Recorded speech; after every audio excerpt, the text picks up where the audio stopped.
X'nifhmu bil-kelma toponomastika? Kif tiġi mistħarġa? U għaliex nistudjawha? It-tim tagħna ltaqa' ma' Alex Camilleri, riċerkatur li ħadem fil-qasam tat-toponomastika, sabiex jitkixxef aktar dwar dan it-tip ta' studju. Jiena stħarriġt fuq ċertu ismijiet tal-postijiet u l-kultura marbuta magħhom kemm fil-Gżejjer kemm f'Malta u kif ukoll anki f'Għawdex. Fil-każ ta' Għawdex ħarrist forsi anke naqra b'mod partikolari lejn l-inħawi ta' Dwejra għal raġunijiet bejjex huma interessanti, bejjex forsi kelli anke l-opportunità niltaqa' anki ma' nies xjuħ tal-post li allura kellhom anke ċertu għarfien ta' ċertu dettalji. Ġifieri u dejna anke ġbart diversi tarif minn hemmhekk. Fost oħrajn fil-ħawi ta' Dwejra, parti l-ismijiet l-iktar magħrufin bħalma kellna t-tieqa u l-ġebla tal-ġenerali. Hemm oħrajn pereżempju li huma interessanti ħafna, pereżempju bħal hemm l-art tal-Bumarini. L-art tal-Bumarini li jinstab wara l-ġebla tal-ġeneral jindika li fl-imoddi kellna kien jgħix hemmhekk il-Bumarin, dak li huwa annimal illum għajla naraw għax huwa kważi nqered, li huwa il-Mediterranean monk seal, il-foka monaca. Ġifieri li kien jgħix hemmhekk proprju għax dal-ar jipprovdi ambjent ideali għalih. Naħat ukoll fl-erin fil-baħar ta' wara t-tieqa pereżempju nsibu l-art tal-Barba. L-art tal-Barba għar kbir, b'isem forsi llum naraw stramp, kelma li tfisser, kelma li dari kienet tfisser tziju. Kien jagħmlu distinzjoni bejn tziju patern, wieħed jgħidulu tziju matern mbagħad isibuh bħala barba. Jiġifieri hemm diversi dettalji interessanti li joħorġu wkoll.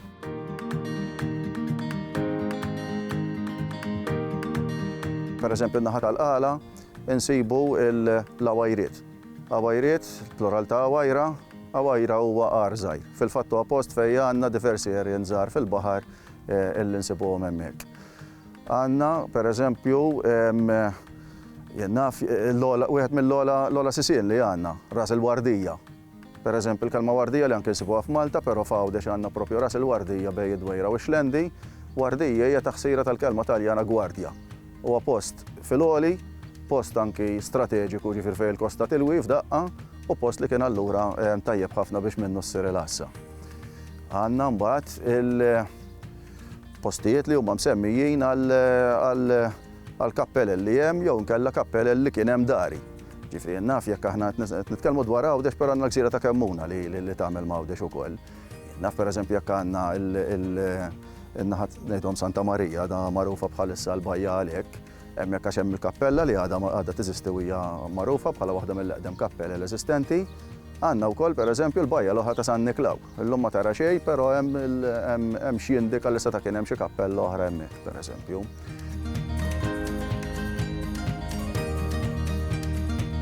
Ħaġa li jinsibuha fil-każ taż-żewġ gżejjer ħanajtek, għandna każijiet fejn għandna ċertu tarif jidher f'mapep ta' żmien il-kavallieri. Għandna wkoll pereżempju tarif li inkiteb jiġifieri speċifikament dwar Għawdex, pereżempju jispikka minn dan il-lat il-kitbiet li kellna ta' Gian Pietro Aġus de Soldanis fis-seklu 18 lejn l-aħħar tas-seklu 18. Li kien kiteb speċifikament dwar Għawdex u jidħol anke f'ċertu dettalji tat-toponomastika ta' mal-kosta. Pereżempju jibda jsemmi l-erjen ta' Maxxat wieħed wara l-ieħor u anke f'ċertu sekwenza b'mod li jirnexxielek anke tifhem għal liema qiegħed jgħid. Għandek imbagħad kitbiet li kienu dwar kemm Malta u kemm dwar Malta u kemm dwar Għawdex, pereżempju anke seklu qabel ta' Gian Francesco Abela pereżempju, fejn għandu taqsima proprju dwar l-ismijiet tal-postijiet f'Għawdex. Hemm mbagħad kitbiet iktar reċenti, ġifieri ta' diversi kittieba illi wkoll daħlu fis-suġġett uħud minnhom anke billi staqsew lin-nies tal-post bħalma ġieli għamilt jiena.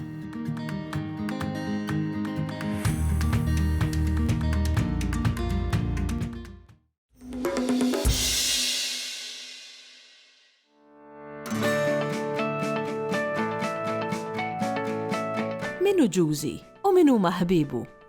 Il-ktieb Il-ħbieb ta' Ġużi, miktub minn Beppe Caruana, ilaqqana ma' dan il-karattru simpatiku.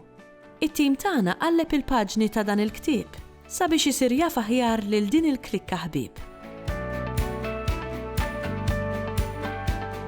Il-ktieb jismu l-ħbieb ta' Giusy, din hija storja dwar Giusy li huwa l-protagonista l-istorja li beda jimur l-iskola primarja u fejn għalkemm kien differenti huwa tifel li fil-fatt għandu l-awtiżmu, xtaq xorta jibda jilab u jitgħallem ma' tfal l-oħrajn. U fil-fatt l-istorja toħloq kif inħoloq din il-ħbiberija fil-fatt ma' dawn il-bniet.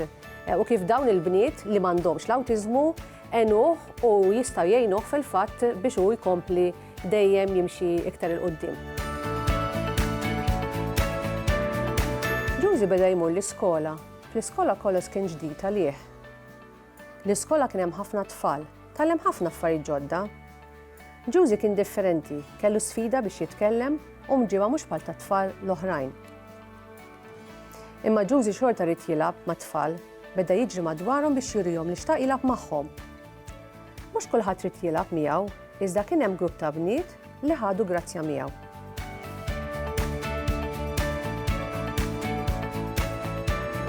Il-ktieb inkiteb fil-fatt minn Beppe Caruana, Beppe li huwa t-tifel tiegħi li għandu 10 snin, Beppe għandu l-awtiżmu u fil-fatt Beppe ma jitkellimx u għandu wkoll diffikultà biex jikteb, ġifieri biex juża pinna.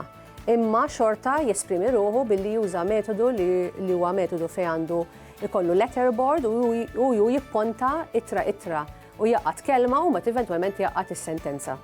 Huwa proċess twil ħafna, huwa proċess fil-fatt li jdum li jieħu ovvjament is-sigħat u anka fil-fatt il-jiem u anka ġimgħat biex tinkiteb xi ħaġa xi ktieb bħal fil-każ tal-ħbieb ta' Giusy.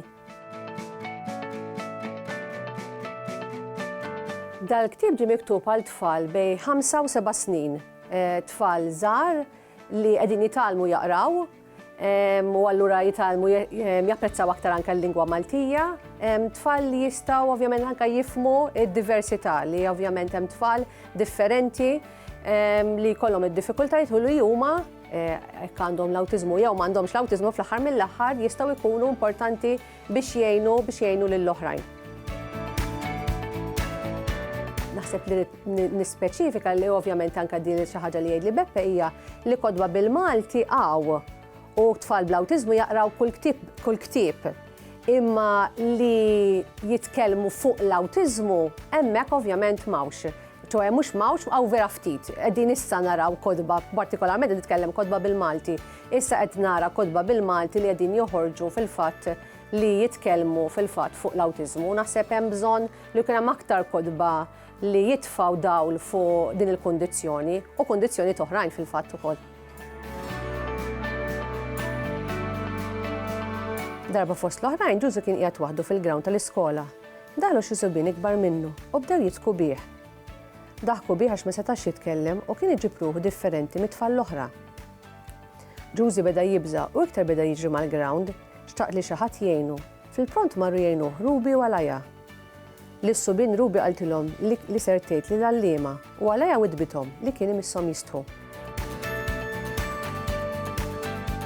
L-esperjenza ta' Beppe kienet sabiħa ħafna b'mod partikolari din id-darba kiteb ktieb totalment waħdu.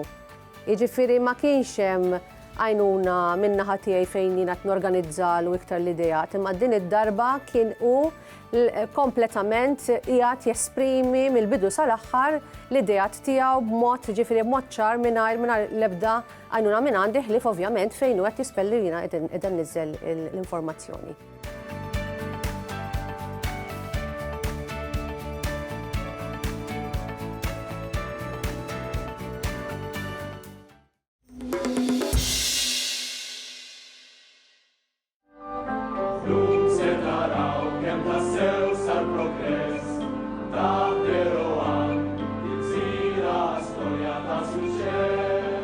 Id-dramm Ir-Rewwixta tal-Qassisin kien ġie deskritt bħala wieħed mid-drammi storiċi l-aktar importanti wara l-indipendenza.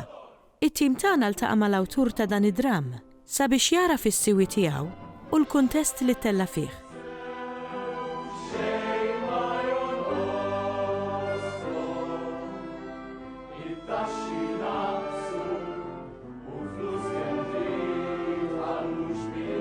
Ir-rewxta ta' Assisin huwa dram dwar l-irvelli li kienu saru minn Assisin u ċittadini oħra Maltin fi żmien il-Gran Mastru Jimenez fl-1775. Oriġinarjament l-idea ġietni meta qrajt artiklu qasir fil-Heritage dwar dawn l-irvelli u kont għajt skantat kemm kien hemm similaritajiet għaż-żmien ta' tmeninijiet f'Malta li kien żmien daqsxejn turbulenti, kemm kien hemm similaritajiet ma' dak iż-żmien. Allura l-idea tiegħi kienet li nagħmel dram storiku imma fl-istess ħin mhuwiex storiku għax qiegħed jitkellem fuq il-preżent ta' dak iż-żmien. Il-play għandu forma ta' play within a play, għandek ir-rettur qed jiddiriġi s-seminaristi li kienu waslu biex jiggradwaw u għamlu dram flok li għamlu xi ħaġa tas-soltu u ir-rettur rrid inqeda bihom biex joqgħod jinogħġob ma' l-awtoritajiet. Issa id-dram sar 20 sena wara, jiġifieri fi żmien Derowan. U l-idea li ħadd żewġ żminijiet huwa li s-similaritajiet mal-preżent stajt noħroġhom iktar miż-żewġ perjodi.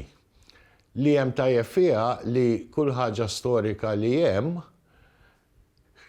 hija awtentika, m'hemm xejn li vvintajt jiena, jiġifieri il-fatti huma storiċi. Jistħajlek x'imperatur Franċiż! Għad attent fejn tilfisok bejn sultan tagħna. Li ma tħammitx iż-żarbu bit-tajn! Ara fejn timxi li ma mhux isir xi ħofra u tħammex wejġek. U jtir it-traba l-għajnejk! Bad żgur ma dara nissewa biex tkun quddiemek, nistenna xi wieħed bħalek iżomni kuntenta bħal diraj xierba u biftit flus. Araħti kif spiċċat. Kienet ċebba mill-isbaħ bekk il-ġmil, ara ma kif spiċċat issa, bekk ġisima. Issa xbajna f'tal-faqar, niklu xej, roħarru. U inti tbaxxa bil-linaf tal-kristalli u bil-pitturi li swaqt il-ġiswiti. Aħna nozzu fil-ħama! U inti tixxalla bil-flejes tal-kaxa ta' Malta. Issa d-dejjaqna li batu n-nisa tagħna jqalbu fiż-żibel wara bibin il-kavallieri. Nbaxxew fil-ġidda d-dinja. U aħna nitkarbu għal-biċċa ħobs! Jien nixtieq nkun ta' raġel wieħed, u mhux ta' kull kavallier li għad jiġġera ma' saqaj. Dram storiku tista' tirrakkonta l-fatti biss u tieqaf hemmhekk u tħallih fil-passat. Jien għalija dak mhux dram, jekk irrid naqra fuq jien naf l-irvelli ta' 1919. Naqbad ktieb u naqrom, m'għandi bżonn naraw fi dram. Dram l-udjenza tistenna xi ħaġa iżjed. Iġvi dik hija sfida, għalija sfida kbira. Sfortunatament ħafna mid-drammi storiċi li tara hekk ikunu. Jaqbdulek dana, jagħmlu r-riċerka tagħhom u jħallu hemmhekk. Jien għalija jien studjajt l-istorja mhux il-Malti, jiġifieri jekk ma ssibx relevanza għall preżent mhijiex wertit li taħdem ħaġa. Allura dik hija naħseb l-ikbar sfida li tagħmlu relevanti għaż-żminijiet li qed jiġru anke llum. Jiġifieri hemm similaritajiet kbar fih. Jiena nemmen. Ir-reġidiet tagħna huma magħna nfusna. Kull wieħed miegħu innifsu. Il-qala dejjem insibu niżeblaħna. In-nies magħna żibel. Jagħmel bina li jrid. Għax fostna m'hemmx għaqda. Għax ma ngħinu xulxin. Għax ġlidiet ta' ħutna ma nagħmluhomx ġlidiet tagħna. Kulħadd jagħmel kif jaqbillu. U dejjem issib min jisfrutta s-sitwazzjoni. Anka fil-preżent xorta nħoss li għadu relevanti għax da jitratta il-gvernijiet, l-oppożizzjoni, il-Knisja, il-Maltin kif jinnexxilhom kif moħħhom fil-poter, kif jabbużaw il-poter, il-laqizmu tan-nies biex jakkwistaw xi ħaġa, daw kollha affarijiet li għadhom jeżistu sal-lum. Semmi wkoll, sinjuri, li għadna sal-ġurnata qazza tal-lum nkawdu it-tmexxija tal-maħbub Manuel de Rohan. Kif bajna nisimgħu fuq Derowan? Attent naħwa! Mużika! Rġajna xi Attent għax jgħidu.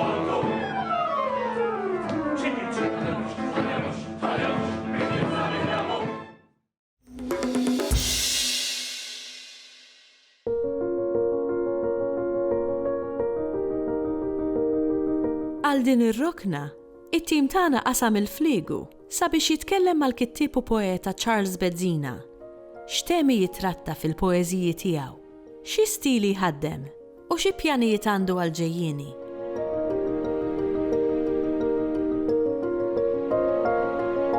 Jiena twelidt fl-ewwel ta' Diċembru 1961, ta' 15-il sena bdejt nikteb il-poeżija. Rajt l-ewwel poeżija tiegħi fil-Knisja ta' Savina, sibt għajnuna matul is-snin kbira minn Giuseppe Cardona u Oliver Frigieri, għenuni wkoll Joe Camilleri u George Borch u kittieb oħrajn bħal Alfred Massa u kittieb oħrajn. Żviluppajt il-poeżija tiegħi jgħidu żmien iżgħajjar il-bajtar u iktar ma jgħaddi żmien iktar inħoss li maturajt fil-poeżija. Il-poeżija dejjem ħassejta qatt ma ktibt meta l-poeżija ma ħassejtix, għax il-poeżija hija xi ħaġa li mhux inti jiġi xi ħadd fuqek jgħidlek isma' iktib li poeżija. Mhux pizza li tordna għand tal-ħanut, imma hija xi ħaġa li inti tħoss minn qalbek. It-tema l-iktar komuni fil-poeżija tiegħi hija dik tal-baħar, il-baħar gotiku, il-baħar selvaġġ, il-baħar qawwi, il-baħar goff, il-baħar sfranat. Imbagħad għandek il-baħar karm, il-baħar mnazzi, il-baħar ħosbien, il-baħar siket, il-baħar kiepi, il-burdati tal-ħajja mal-mewġiet li fil-poeżija nħaddimhom bħala metafora, għax il-poeżija hija l-metafora, il-poeżija hija iżbuħija, noqgħod attent ħafna għall-għażla tal-kelma u kull meta nikteb poeżija ma jfissirx li dik hija poeżija lesta għalkemm forsi m'għandux niktibha, imma rrid noqgħod narbilha u nagħżilha għax borma minestra jgħidu trid isħin biex issir u l-istess il-poeżija.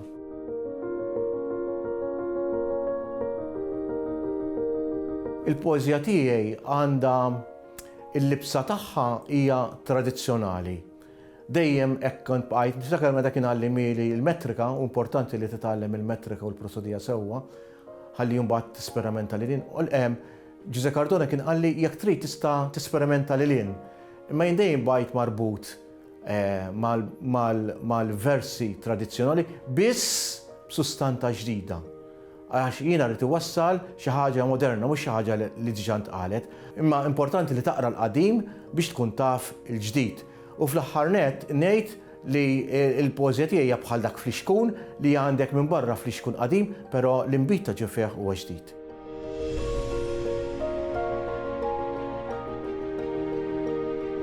Jien nikteb diversi ħafna poeżiji, imma mbagħad issir għażla. Issir għażla rigoruża ħafna li minn pereżempju fenna fjena minn 100 poeżija nażel 20, 25 l-iktar, ġifieri jiena selettiv ħafna, noqgħod attent biex jiena noffri l-krema tal-krema. Biex noħroġ is-sabiħ biss. Mhux dak li huwa mhux ħażin, imma it-tajjeb u t-tajjeb ħafna. Ma l-aħħar mewġiet. Mewġiet tal-aħħar. Ġejjin bla qiegħda lejja. Fil-bajja jħallu swaba, ibaħbħu lir-riġlejja. Mar-ritmu iċ-ċafċifa, tikser kull darba skiet. Riħa tagħmluha walka, ifuħu b'tifkiriet. U jekk iż-żiffa toqgħod, imutu sal-mewġiet, ma swaba jibqgħu jidhru stampati fir-ramliet. Mewġiet mill-bogħod tal-aħħar, b'tant stejjer twal ġejjin, nismagħhom sa niktibhom fl-album qadim tas-snin.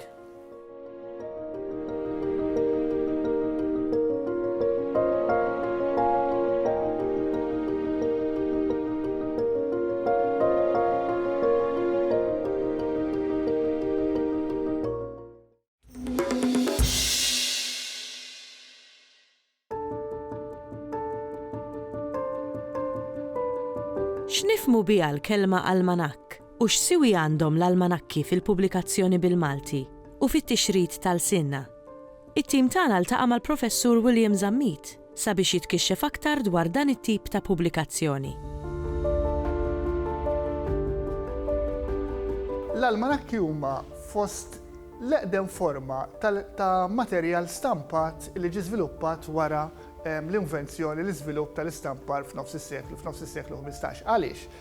Għax l-almanak fin-natura tiegħu huwa oġġett li appella għal poplu b'mod ġenerali, da ma tix titkellem fuq letteratura tqila, ma tix titkellem fuq kodba teoloġiċi, etc.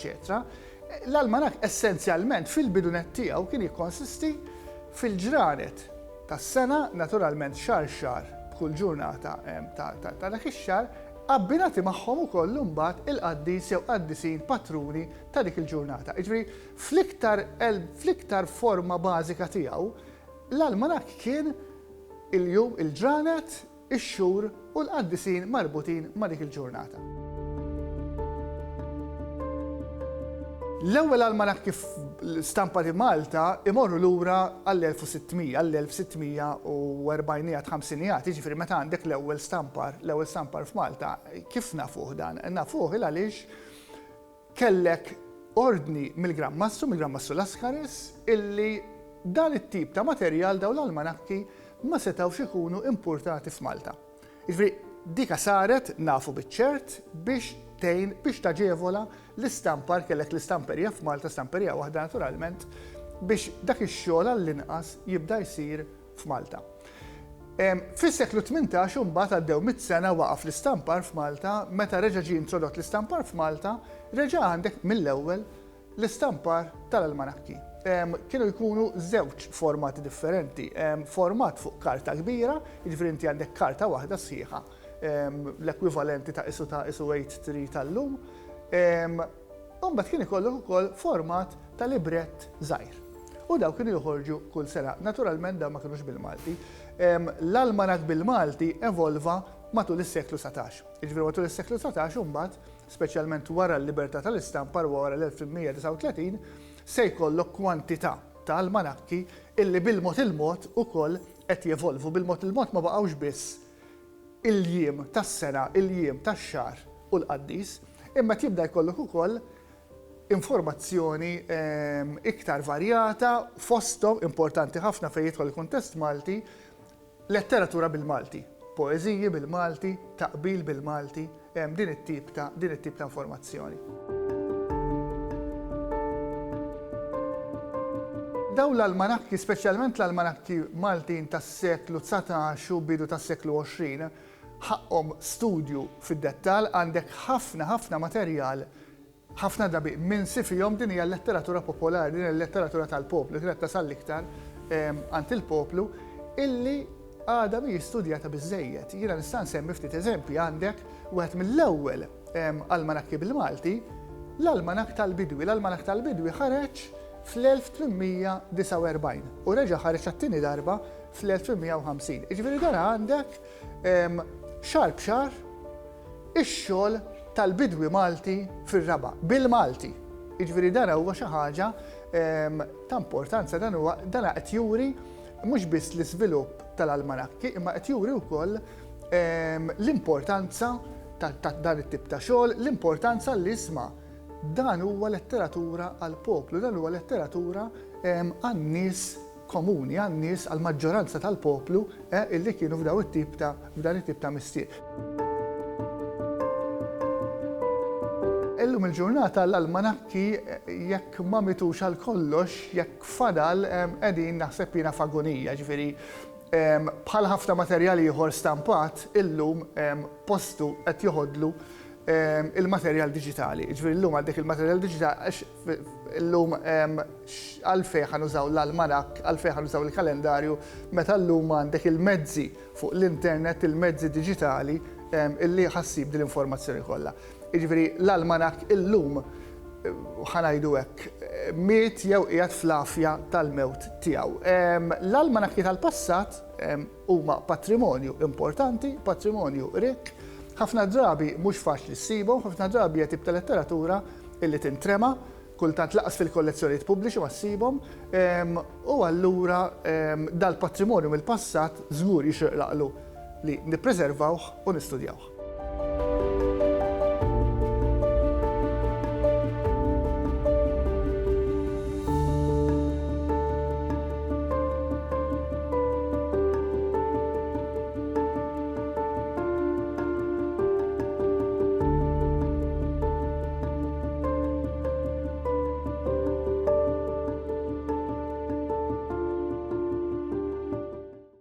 Il-Sinna jixtieq jirringrazzja lill-Aġenzija Nazzjonali tal-Litterizmu, lill-Ministeru għall-Edukazzjoni u x-Xogħol, lill-Kunsill Nazzjonali tal-Ilsien Malti u lid-Dipartiment tal-Malti fil-Fakultà tal-Arti l-Università.